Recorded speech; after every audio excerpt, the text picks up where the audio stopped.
मेरा नाम सुरेश है जी। मैं गांव हिंदू वाला में रहता हूँ जी। क्या समस्या आपको आ रही है?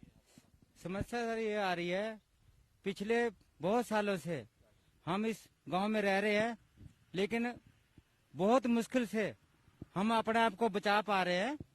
और ये हमारे को दबाव डाला जा रहा है कि ये जमीन बेच दो और यहाँ से चले जाओ छोड़कर, और या तो इस्लाम धर्म कबूल कर लो या ये जमीन बेच दो हमारे को। डेली कोई ना कोई आदमी किसी न किसी रूप में बोलते हैं कि जमीन बेचोगे, घर बेचोगे। हमारे को अपनी चिंता नहीं है, हमारे को अपने बच्चों की आने वाले भविष्य की चिंता है कि हिंदुत्व कैसे बचेगा। अगर ऐसे करके ये परेशान करेंगे तो हमारा क्या होगा। तो मैं त्रिवेंद्र सिंह राव से, तीर्थ सिंह राव से ये प्रार्थना करता हूँ, अपील है उनकी, मेरी उनसे कि इस मामले में संज्ञान ले और हमारी इसमें मदद करे। कब से आपके साथ ये दिक्कत हो रही है और कितने परिवार थे जिनके साथ ये दिक्कत हुई? कितने लोग ये छोड़ के चले गए? कितना अंदाजा है? वो सर ये यहाँ से हमारे परिवार से 3-4 आदमी, 3-4 घर यहाँ से छोड़ के चले गए इसी दुख के कारण। कोई आदमी उनकी जमीन पे रात में कोई बैठ जाता था। ये बाहरी लोग जब से आ गए हैं तब से ज्यादा परेशान हो गए हैं और जबरदस्ती अपने जमीन पे कोई झोपड़ा बना लेता है, कोई अपने बाहुबल पे जमीन हथियाने की कोशिश करता है जी। फर्जी स्टे भी ले आया था। कौन व्यक्ति, क्या नाम था जो आपकी जमीन पर एक स्टे ले आया था, आपको दिक्कत दे रहा था? हाँ जी, हाँ जी। और कोर्ट द्वारा फर्जी स्टे लेके हमारे को, क्या नाम था? पता नहीं उसका नाम क्या, अंसारी कुछ बोलते हैं सर। वो हमारे को फर्जी स्टे लेके आया और कहते ये जमीन हमारी है और यहाँ पर कोई भी अवैध कब्जा ना किया जाए और अवैध निर्माण ना किया जाए। डरा धमका के चारों तरफ से हमारे को दबाव बना जा रहा है कि यहाँ से घर छोड़ के चले जाओ, तुम, ये जमीन हमारी है। ऐसे ऐसे करके हमारे पे दबाव डाला जा रहा है।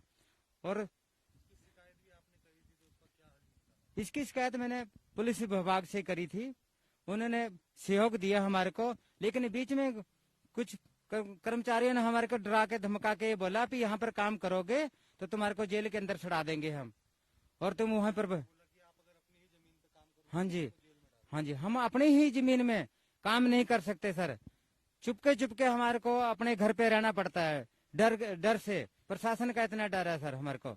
कोई रात को आता है, जगा के पूछता है क्या कर रहे हो, पर यहाँ पर कुछ नहीं करना। घर से महिलाओं को, बच्चों को निकलने में कोई परेशानी होती है?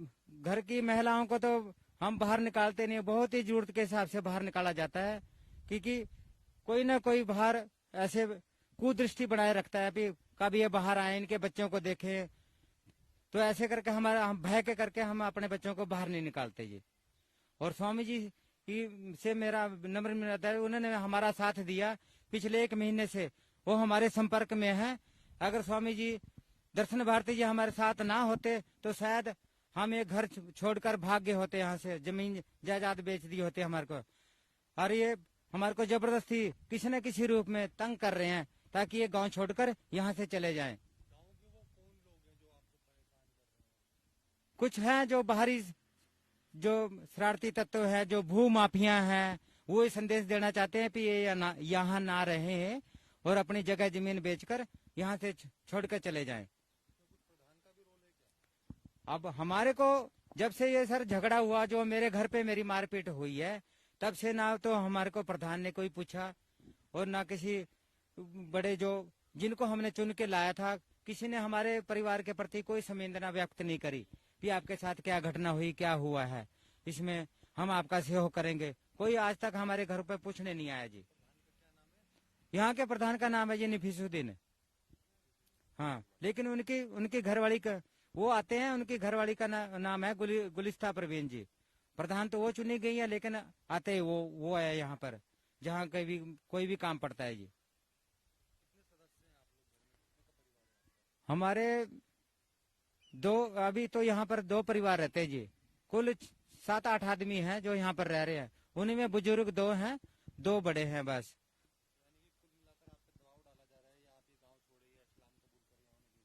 हाँ जी, एक तो सर डायरेक्टली होता है, एक इनडायरेक्टली यही संदेश दिया जा रहा है कि यहाँ से आप भाग जाओ, नहीं तो ये जगह जमीन छोड़ दो और यह धर्म इस्लाम धर्म कबूल कर लो आप। हिंदू परिवार सारे हिंदू वाले में एक ही हिंदू परिवार है। हाँ जी, जो हमारा घर है यहाँ पर, और करीब 200 परिवार है मुसलमानों के जो यहाँ पर रह रहे हैं जी। हाँ जी,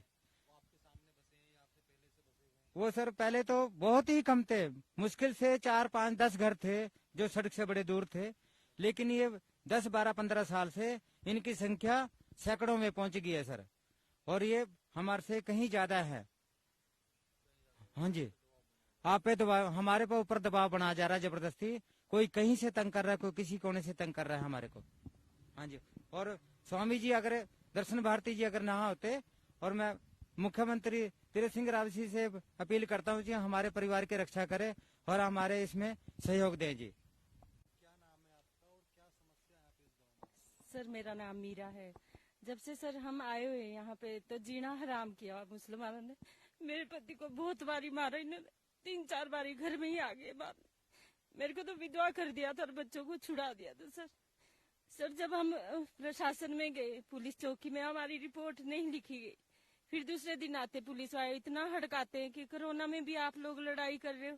सर हमने बोला मेरी चेन भी छीन ली गले से पकड़ के, आज दिन तक ना चेन भी नहीं ना कुछ भी नहीं, और अब हमारे को ये मोमडन लोग मारने की धमकियां दिन प्रतिदिन दे रहे हैं सर।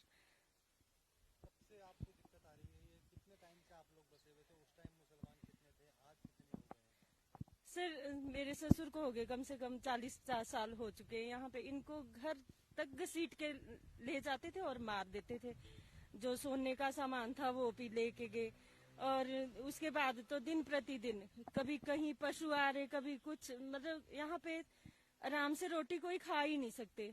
और हमारे को चिंता है तो सिर्फ अपने बच्चों की और अपने धर्म की। सर ये दिन प्रतिदिन यही चाहते हैं कि या तो धर्म कबूल कर लें या यहाँ से फिर छोड़ के चले जाएं। कोई आपको परेशान भी करता है? आप लोग बता रहे थे अभी कि डेली आते हैं, रेट पूछते हैं घर का। हाँ जी सर, यहीं के हैं वो, और कुछ सामाजिक तत्व बाहर से आते हैं सर, और चारों साइड इन्होंने अपने आदमी बिठाया होते, कुछ भी काम नहीं कर सकते हम, अपने घर का भी नहीं कर सकते। गाँव के जो अंदर के लोग सर गांव के भी है, बाहर वालों को वही मैसेज करते हैं सर कि आओ यहाँ पे ये इस काम में लगेंगे, और आके फिर धमकाते हैं। यहाँ तक कि पुलिस प्रशासन भी हमें धमका रही है उल्टा आके।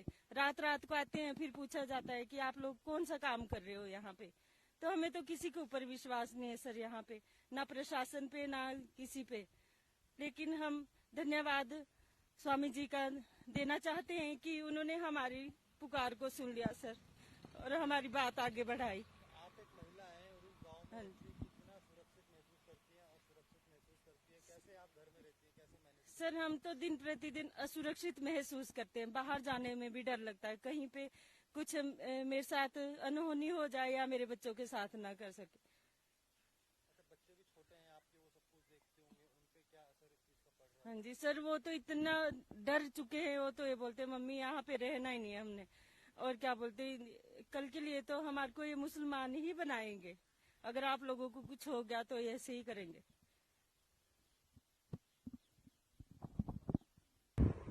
मित्रों, ऐसा है कि आज हम सुरेश के पास आ रखे हैं और कहने के लिए हिंदू वाला गांव है।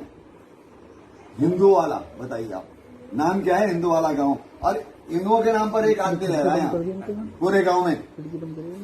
पूरे गांव में एक आदमी रह रहा है हिंदू वाले का, और यहाँ पर कम से कम इस गांव में 400-500 परिवार मुसलमान होते हैं, और सिर्फ हिंदू परिवार एक ही। ये पता नहीं कैसे रह रहा है सब कुछ। इन लोगों के बीच में एक जगह इसके खेतों को आगे रोहिंग्या बसे हुए हैं, दूसरी तरफ मुसलमानों का चारों तरफ से दबाव है।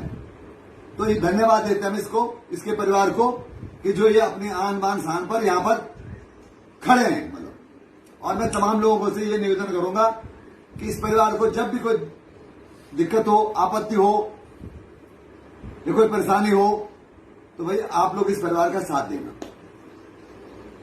तो आज हम घूमते फिरते हमने कहा जरा पूछ लेते हैं भैया क्या स्थिति है आज, सुरेश की परिवार को देख लेते हैं, इसके बच्चों को तो बच्चे सब अभी ठीक ठाक हैं, कुशल मंगल है सब बच्चे। इसकी जमीन भी सुरक्षित है, इसकी जमीन को घेरने का मतलब एक कुचक्र है वो। इसकी जमीन को घेरने का एक कुचक्र मुसलमानों के द्वारा एक किया जा रहा है। तो भैया उस पर आप लोगों ने आगे ध्यान देना है। तो थोड़ा 2 मिनट अपनी तरफ से बोल दे। तू जोर से बोलना। पहले तो मैं बहुत अपने आप को बड़ा धन्य समझता हूँ जो स्वामी दर्शन भारती जी हमारे घर पहुंचे। इन्होंने इस दुख की घड़ी में हमारा इतना साथ दिया, इसके लिए मैं बहुत आभारी रहूंगा। और ये मैं शब्दों में बयान नहीं कर सकता।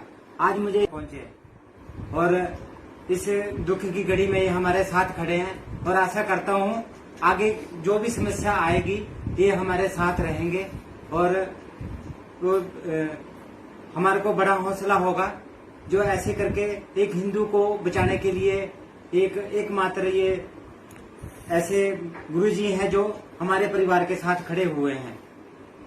अब बच्चे क्या बहुत आभारी हूँ इनका। बच्चों को आजा बच्चे, आजा। अरे इनका भविष्य दिन का है ना। आओ भैया ये देखो आजा यार आजा। अरे तो तकड़ी है, ठीक है। अरे ओ एक को तकड़ी हुआ है, देखो सामने ये देखो इसके बच्चे हैं, ये परिवार है इसका, संभाल लीजिए आप। और अब इन बच्चों का भविष्य भैया सब लोगों के आप लोगों के हाथों में है कि मुसलमान कुछ भी कर सकता है, इतना नीच होता है, कुछ भी कर सकता हो। इस परिवार की सुरक्षा उत्तराखंड सरकार, उत्तराखंड पुलिस और जितने तमाम हिंदू हैं सभी, किसी भी वर्ग के हों, जाट हो, गुज्जर हो, सैनी हो, छोटे हो, बड़े हो, हिंदू हो, उनकी सबकी एक ड्यूटी बनती है कि बताइए आप, नाम हिंदू वाला। और हिंदू जो है यहाँ पर अपने आप को, अब बताइए आप, एक ही परिवार हिंदू रह रखा है और उसको भी ये यहाँ से मिटाने का प्रयास कर रहे हैं। इसलिए ये बच्चे हैं इस परिवार के। क्यों भाई, ठीक है ना? ठीक है, ठीक है। तो प्रणाम बोलते सब लोगों को, है ना? हम लोगों की मदद करना सब लोग हैं। ये बच्चे हमें इस भविष्य हैं, बहुत